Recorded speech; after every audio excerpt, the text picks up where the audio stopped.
Hello everyone. It's Ethan.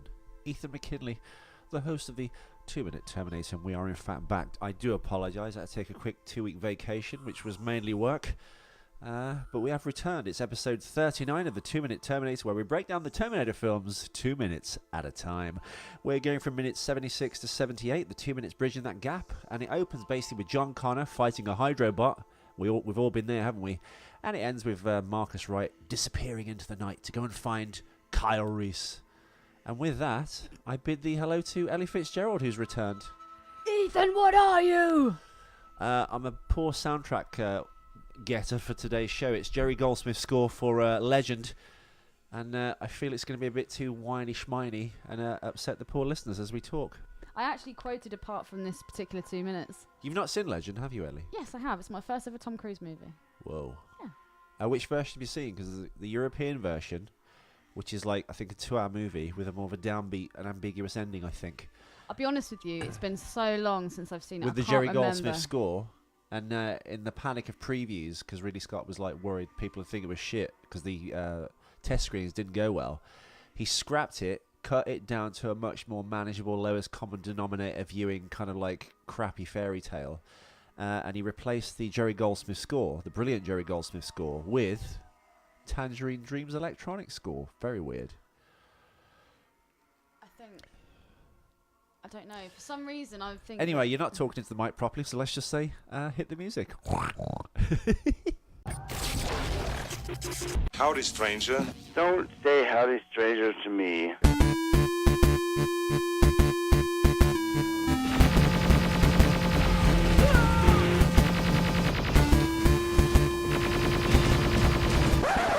You didn't do the fourth. Thank God. It sucked. Yeah, it sucked.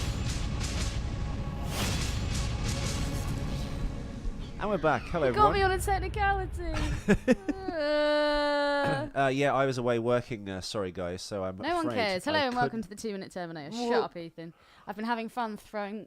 Oh, I'm really Ow. good at that. You are. Just throwing bits of paper at Ethan's face. Oh, he's We'll nicer get than back my to you. face. Yes, Legend. I saw it when I was very young. I just remember Tom Cruise, unicorns, and Tim Curry as the devil. With long hair. With long hair.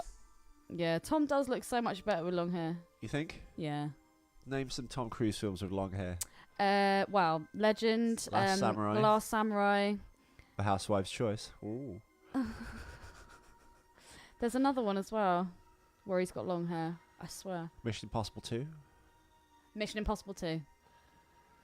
And then he's kind of got in between hair for Mission Impossible Ghost Protocol. It got a whole lot more. And you can tell he Impossible. dyes it because he's got this like weird orangey chestnut glow when the sunlight hits his hair. You can always tell I he's don't got know dyed why hair. when dudes get older they dye their hair because it's so sexy to be a silver fox. I think it suits some people, but not all. I think Tell me someone in the famous world of celebrities that has got grey hair or silver hair that it doesn't suit them. Male. I don't know. I mean, it depends how you go grey as well. If you go grey on like the sides, Like a badger. it I kind like of works. that. Does Mel Gibson have like? He's got salt and pepper hair. I've never found Mel Gibson attractive. I think when you saw that new Mel Gibson film that whose name escapes me, it's on Ain't It Cool News. And he's protecting his daughter who murdered someone. He's being like this starry-eyed, crazy, badass tattooist. I think you were subscribing to Mel. No, not in a sexual way, but I just love it when he's playing himself, You've which not- is just a really mad mental dude. Jew-hating. You got foreign bodies in you, and they look ridiculous. So, I think when What they is it he gi- says? when they In give what Mel order? Gibson a script, they go, right, Mel, it's a script. He's a loose cannon cop. And he goes, does he hate Jews?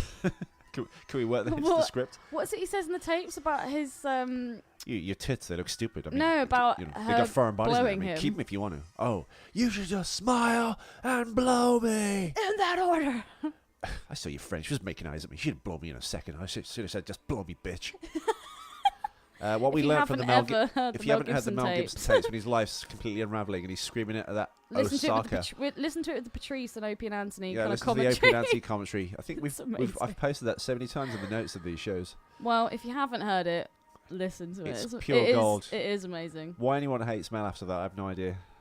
I love you, Melvin. But anyway, we digress. We're here to talk about the Terminator, and the Yes. 2 minutes we are going from is minutes 76 to 78. It's the 2 minutes gap, like bridging those 2 minutes basically, and it's the another mano a mano face off between John Connor. Valley? Sorry, it sounded like It's not. Well, no, that's James Horner. You're quoting the Land Before Time. Do you know how to keep doing this podcast and talk about Terminator? I think so. I think so. I've got loads of notes on this particular 2 minutes. Well, this is basically a trust exercise at this point because John Connor's got the gun on Marcus. Marcus has just saved John Connor's life. He was about to be killed by Hydrobots, and he's been saved by Marcus. Now, Again, mistrustful Bale, quite legitimately, he's been fighting machines for the can we last few please years. give him his correct title? Bullshit Bale. What did I call him? Mistrustful bullshit, Bale. bullshit, Bale. But he's still questioning Marcus Wright's loyalties. Marcus has just saved his life, but he thinks Marcus Wright, a bit like the Thing we've discussed in previous episodes, the Thing, the movie. If you're the Thing, do you go blind from Alzheimer's? Yeah. If you're the Thing, do you know you're the Thing? Is the replication and chameleonic nature of the creature, when it replicates a being, does that being know it's been assimilated? Does the Thing know it's the Thing, or is it like hidden in its DNA until a certain time when it like breaks out and kind of assimilates someone else? So is Marcus Wright a bit like a Manchurian candidate, where when he'll be triggered and activated by Skynet, he thinks he's a man at this point. He's still fighting for his humanity, even now. No, he knows he's a The machine. difference with the Thing, though, is the Thing shows itself to be the Thing when it is inflicted with pain. That seems to be when it becomes self-aware. I know, but its sentience is at a molecular level. Yeah. But in this case, a Terminator doesn't feel pain. No, but Or have sentience. Marcus Wright's evil or his mission from the machines could be hidden deep. Look at him even. He's evil. It could be some like deep algorithm within him that will only be activated at the right time. But he has been near to John Connor, so that's, I think, proof enough for John Connor that maybe you could trust this yeah, guy. but if he was just being a really schneid... He'd befriend Connor for months and months and months. It's not even that. Really, something that John says in the next 2 minutes. Kyle Reese is kind of the past, the future. He is integral. He is the key. So that is where the Terminator... That's where Marcus is going. But he's also not. Because I've already discussed in previous episodes, which is a really good plot twist, which they didn't include in this film, that Christian Bale dies at the end of this film, and Marcus Wright assumes his identity and becomes John Connor to everyone, and therefore becoming the saviour, because he's got the inside track, because he is a machine. He's actually the one who leads the human race to kind of revolt. So Bullshit Bale isn't just bullshit, he's also a liar. Not a liar, he's just a man. And he dies in this story, and at the end of the story, Marcus Wright would have taken over his position and become the saviour of the resistance because he was already a machine. Well, do you want to hear some of my qualms about this? Yeah. So first of all, we see John Connor, aka Bullshit Bale. Acker. He's shooting the Hydrobots. Seems to be having a bit of an issue with them, even though they seem to be terminated pretty easy. I was going to say, yeah, they kind of like, they get taken out really They can't seem to decide whether these Hydrobots are difficult to kill or really easy to kill. Either way, the Hydrobot, I think he kills one, and then one comes right up, all up in his grill, like, gets up right in his face, all aggressive, like. And the next minute, Marcus comes bursting out of the water like some kind of Loch Ness monster, grapples him like Steve Irwin on a crocodile, and all of a sudden there seems to be quite a lot of distance between Cliff from a distance. Bullshit Bale and the Hydrobot. So there's some like camera inconsistency there. Well, I mean, that's indicative of many films, even like in Raiders of the Lost Ark, when he's kind of like, he's stuck trying to escape that temple when he's got the idol, or not got the idol, because Alfred Molina's taken it, and that door's coming down, and he's kind of halfway climbed out, and the door's further down, then the door's back up, and then it's down, then he gets out, and then the door's about to come down again. So... Don't wait till I drink to stop talking. I'm on the booze. No, I just thought that... another thing I didn't like about that is when it goes all slow-mo, and he's like... grabs this Hydrobot. I was like, oh, for God's sake, it's not a Herbal Essences advert. I think if you were making the film, you would have had it... I think you would have had Bale fighting or shooting at Hydrobots, and then something came up behind him, and it would like be a double bluff. You think, oh, he's finished, and it's actually Marcus Wright leaping past him, like boom, a bit like the alien when it comes up behind Newt. You also don't see how Marcus actually terminates the Hydrobot. He grapples with it, and then it almost looks like he just kind of like yanks a faffs wire and then out. just throws it in the water again. Well, you have to assume he's got like retard strength. By the way, anyone about to write in and complain? Breakfast. Retarded doesn't actually mean anything to do with mental illness. It just means slow. To retard the progress of something is to slow it down. So I'm not saying anything offensive. Thank you. Where's Bullshit Bale's backup at this stage? They're still on the way. Yeah, but I doubt that they would actually allow... Be that far behind. Yeah. Yeah, but he flew over initial... But surely you'd always have backup. There'd always be two people. He has got backup, but he was in the helicopter. He kind of flew ahead of everyone. He's got such zeal and kind of tenacity to kill this guy. He's gone ahead, I guess beyond his means, really, because he shouldn't have gone that far away from his armed forces, really. Yeah. So by the time this exchange is finished with Marcus Wright, I guess in movie terms as well, it's convenient script-wise that his backup shows up. I just think it's tardiness. I think it would have been an interesting character choice if they'd had backup return before before like Marcus leaves. Basically, he like has to call off them shooting him, and then he's kind of fighting with his own men, going don't shoot, and they go, what are you doing? And that might, I think, be an interesting plot twist in the sense that they'd go, is John Connor losing his shit? He's just let a Terminator go. That's actually one of my notes. Get your shit together, John. It's actually in this particular 2 minutes where we first see Marcus as a Terminator, because his face is missing. John is saying, I can't trust you, I don't know what you are, and goes, oh, you might not know what you are, but I do. And Marcus goes, you know those bullets won't do shit, which is true. Why Marcus even stopped walking towards him, because he knows the bullets aren't going to do anything. Why John Connor is even bothering shooting bullets at him, because he knows it's not going to do anything. No, but he says, I can see your heart, and it's I can beating see a your mile heart a and it's minute. beating a mile a minute. So it's like, so what is he then, John? Is he a Terminator or is he a man? But even so, even though you can see the heart, it's... I can't see the heart. Can you? He's fully clothed, mate. No, I know, but in his chest, he's got like this lit area, and you can see the human heart. It's That's a bit weird, like... because I can't see that in this scene. It's a bit like General Grievous in Revenge of the Sith. You have to like move all the plates out of the way. Don't start doing Star Wars on me, dude. Why? If you want to do that, do a podcast with Saskia. Okay. Have you ever? Never. So yeah, what do you think of the makeup? Sorry, I touched Ethan's foot and it looked like he either... I had a mini stroke. Yeah. Put your phone down. I'm looking at my notes. Good. What do you think of the makeup? The half-exposed endoskeleton skull? It's not makeup.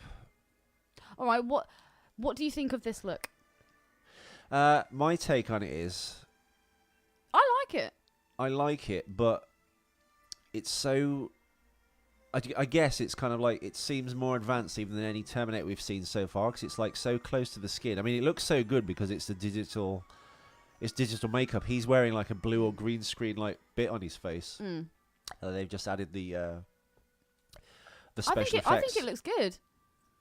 The only bit that confused me is the huge dent in the side of his head. Well, all Terminators have those. But There's that, not that extreme. Yeah, there's like a missing cookie cutter chunk out I the side know, of but I each. thought that just looked like a massive gaping hole in the side of his head. No, it's like an indentation. It's a bit like they've like scooped out like I know. like you're making a cake, stamping it into like flattened pastry and pulling out Have a you hole. ever made a cake? Probably when I was a kid. Not the cake. Well, what someday? One day we can but dream. Okay, so yeah, I liked it. I like the special effects there, and I also like the inclusion where, because he walks forward and says, "I can infiltrate Skynet," and goes, "How?" And then Marcus walks forward, shows that he's got half of his fierce melted off, and then you get to see a little glint of his red eye. I quite like that. I thought that was good. Nice little inclusion there. Subtle. Yeah, I'm actually saying good things about this. What the? Yeah, I don't know. I think the the Marcus endoskeleton. I think there's no kind of. and I suppose because it's I digital, have no qualms with you. it just looks like a continuation of his own skin because it's that close to the skin. Because we're so used to seeing like thick rubber, deep rips in the Terminator face. But I guess he kind of is the most advanced Terminator because he's half human, half Terminator. And surely that makes you the most powerful. I would have thought. Oh, by the way, in other news, you saw that, didn't you? That thing I posted on Facebook that they're going to grow drones in like liquid vats, and all I could think of was they looked like the drones they were growing. Yeah. Not 3D printing, growing moving part machines in like Moving parts. liquid vats. Say it. Moving parts. Bombs have chemicals. Moving parts. What does this one do? Has knives and stabbing weapons. Knives and stabbing weapons. But no, all I can think of was that scene in Terminator Genesis, which we are going to come to in the next couple of weeks. They were making the T-1000s in that like T-1000 factory, weren't they? Yeah. And it looked very similar to these kind of like chemical vat things that have just come out. I do quite enjoy the. Oh, just drew on your foot. I do quite like the John Merrick moment where he goes, "Look at me. I am not a man." I am What not he's a saying man." is a man. That's the complete opposite. I know. But I thought that was quite funny. 'Cause Would you like some trivia, Ellie? trivia schmivia? Bing. That's cock up. This is the first Terminator film not to feature Earl Bowen. Everyone listening, if you're not familiar with Earl Bowen, the actor's name, he plays Dr. Silverman in the first 3 Terminator films. Well, he's in 1 and 2 as an actual part, and then he's kind of has this like nod / cameo in Terminator 3. Yeah. Okay. And I've got a little cock up for you. Cock up. Only one. Oh. General Ashdown, played by what's his name? Who plays General Ashdown? Oh, I don't know. I'm terrible with Michael names. Ironside, the guy with the scar on his That's in face. the next. No, that's the next episode. It is, but he says John Connor is the prophesized leader of the resistance. Now it says here it means they meant prophesized. Now I'm not sure why they've said that because in the notes it's just like basically the instance of just spelling it with a Z or an S. If you look at my Can I pause this for trivia? a second? Yeah. Let's just turn that down. No, I want to pause it because I want you to see something in particular. Were you still doing your cock up? No, that was it. It's just that they've questioned that Michael Ironside has said prophesized leader of the resistance. He meant prophesized. How is that a cock up? It's not. It's just in spelling. So unless they're going off the actual script, but I think the American spelling of prophesized is with a Z, and the English spelling is with All an right, S. Silverman, just because you went in this film, calm down. Cool, pedantic or what? No, in this, we've gone back to Batman speak in this particular episode. What do you think of Christian Bale's American accent? It's terrible. Why? It's just bad. I just don't think he does it very well. I don't know. I think maybe actors have trouble shouting in American. Probably. Because whenever he kind of shouts in any film and he's not playing English, he always kind of reverts to that Batman voice. The really... Because I don't know. I've got lung cancer. Yeah. I don't know. I wonder if he actually regrets doing that now because, like, by the time the second film came around, it was like really when he started. I'm not wearing hockey pants. And when I saw it, everyone in the theatre was laughing. But once you've committed to that idea, you can't That's it, change you've got it. to carry on. And this rest of this film to go, plus the third film. I wonder So if then he why kind of carry like, it on in all the other films that he did since then? But that's what I'm saying. Leave Batman alone. I don't think the Batman voice is a conscious choice to go, oh, I'm going to make it like super deep and weird. I think this is kind of go-to American accent. And he just deepened it for Batman. Because he's kind of got it in this, hasn't he? Yeah. John Connor, the leader of the resistance. You are the resistance. There are small pockets of people out there. Oh my God. In this particular scene... It's a bit like Pacino. the bit of Bob, come here. The bit of acting that Bullshit Bale delivers, it reminds me of 2 actors. Jim Carrey and Ethan McKinley. Right, so... Well, what a We need- steamed we company need- I'm in. Thank we you. need to stop the music because I want you to see it. Because as I was watching it, I was like, "Is this for real? This is the lamest." No, and we need the sound, but not Alright. of the music. So which bit do we need? Okay. Why can't we hear any of it? Because I need to actually stop the music in the background. Is it now? Yeah, I think it's now. I need to find who did this to me. Just watch Sam Weathers, very Australian. Bullshit Bale. Look.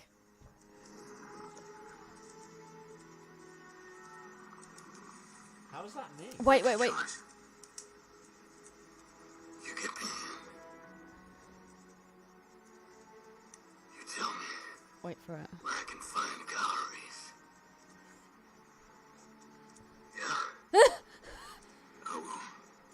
just see you do that all the time. And Jim Carrey. Me? Yes! What do I do? It's the weird look. And the head movement. It's done as an effect, though. It's an affected thing. Not I do it naturally. Oh, no, not naturally. Okay. When Right. you're acting up or you're acting, just as soon as I saw that, I thought of A, Jim Carrey, and B, you. The way he's like, yeah. You want me to apologize? Ow! Not that fucking leg. Oh my. Oh, is that your bad leg? What happened to your leg? Have I just put my foot on your leg? I'm sorry, Ellie. Ellie has boo-boo on her knee. What's happened to your leg, Ellie? I was making it through the whole show without swearing. I know. I apologise. And so does Ellie. You literally pushed your whole foot onto it.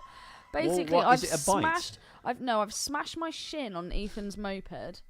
When did you do that? Oh, when you... Okay. That's not when I fell off and you tore my groin. Okay, when did you smash And your there was shin? nothing sexual in it, believe me. When did you smash your shin? Before I tore my groin. I whacked my shin into it, which has given me the biggest bruise. And then earlier on, I was doing the washing and I was walking down, cause there's like a basement, it's all bricks. I was doing the washing, and as I was going down, I was wearing heels. So I had to bend my knees like more, and as I bent my knee, I bent it so far, I've smashed my knee, my shin into the next brick step. I was like, "Ah! It's in the bone! It's in the bone! That's broken. It's broken!" So yeah, my right leg is absolutely buggered, and Ethan just pressed his foot on it really slowly. It wasn't even a quick, sharp hit. It was like. I went. Well, anyway, on that So I bombshell, do we're going to... I've got more notes. Oh, sorry. Ethan. Right, where was I? Right, so at this point, Ethan, would you trust Marcus? Because... You've got all of this on your shoulders. Your mum's been telling you for years, this is what you need to do. You've then had this conversation with this half man, half Terminator that's just risen out of the Well, water like Loch Ness well, Monster. yes, I would. You know why? Because he has to let him go. He said he knows where Carl Reese is and he can get him back. The only chance John has of surviving anyway, whether he's killed here or not, doesn't actually matter. He won't even get to this point unless they find Kyle Reese. This is very true. The flip side of that is, of course,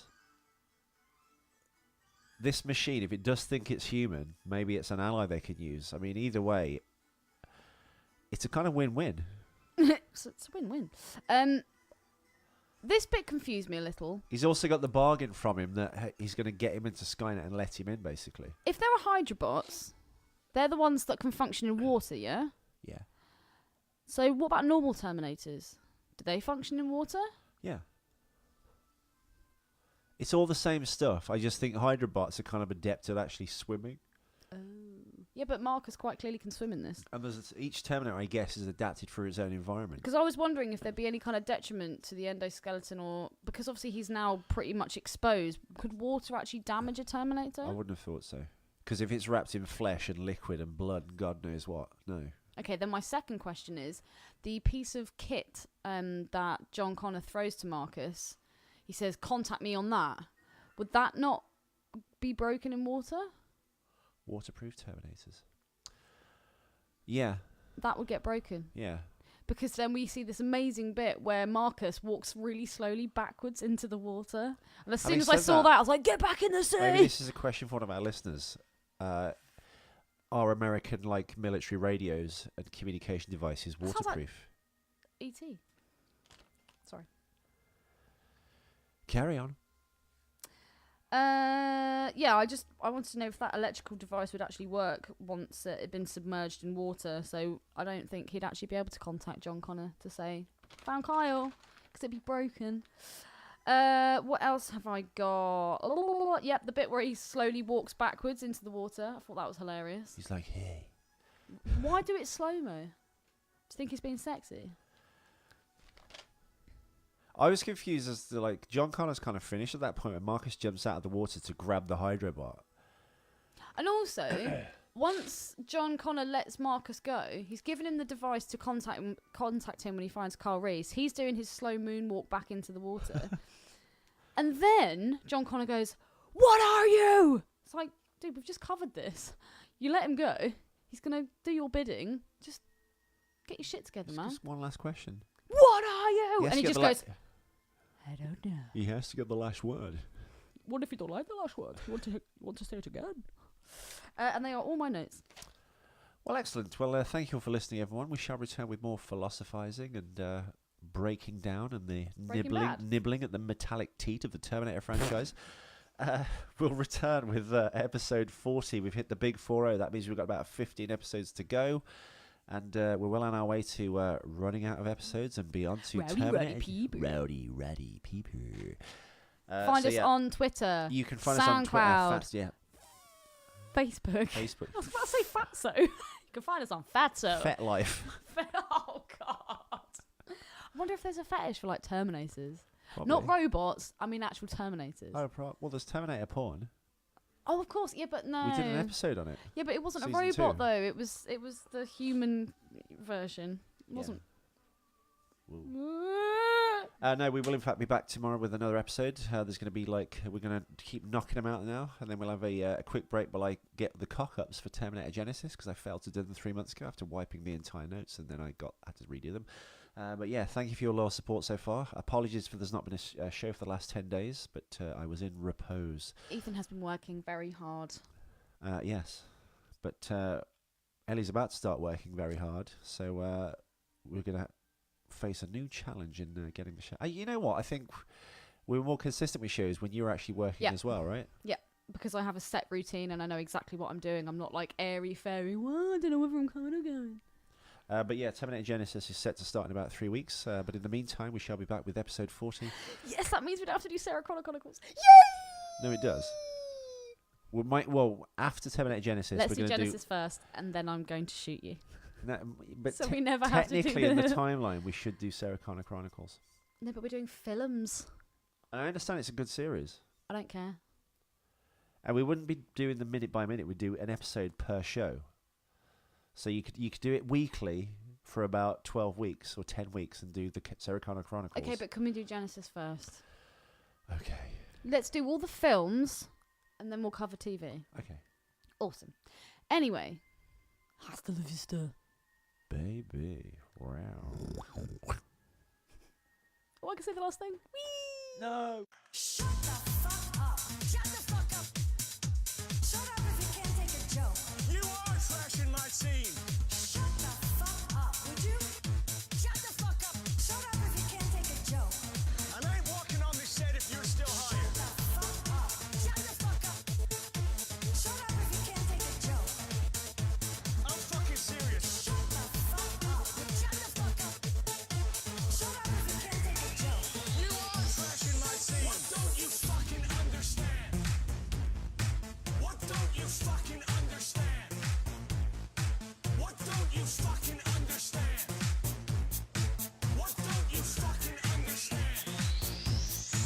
What don't you fucking understand? Oh, fucking kick your fucking head. What don't you fucking understand? Oh, fucking kick your fucking head. What don't you fucking understand? Oh, fucking kick your fucking head. What don't you fucking understand? Oh, fucking kick your fucking head. Seriously, man, you and me, we're fucking done professionally. Fucking ass.